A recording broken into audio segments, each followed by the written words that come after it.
And in the Emporta, where we are now located, the platform Save la Platja de Pals demands that the old Radio Liberty facilities be preserved. It is this set of buildings, very close to the sand. This is what is still standing after the antennas were demolished a few years ago. They want an interpretation center, and the archaeological that remains of this beach is investigated. Thus, a symbol of the Cold War on the Costa Brava fell with a controlled explosion. Radio Liberty's antennas were part of the strategy to weaken the Soviet Union, spreading anti-communist propaganda to Russia and the eastern countries.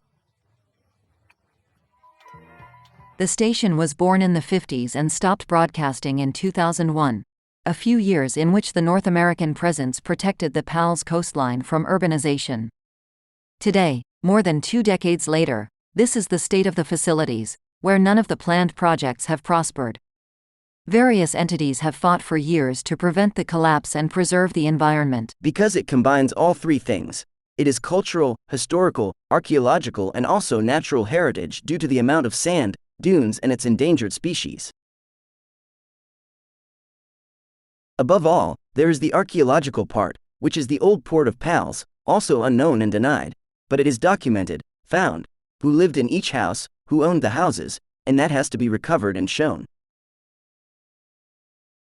That is why they ask the Spanish government, owner of the complex, and the Generalitat, which has management, to allocate resources to create a memorial. The new generations do not know what the Cold War was, and the best way to avoid a new Cold War is to explain what it was. We demand that the Generalitat demands investment from the state and that the Generalitat do its part. For this reason, they are once again asking the administrations for funding to create a memorial, after the Spanish government discarded the money in this year's budgets.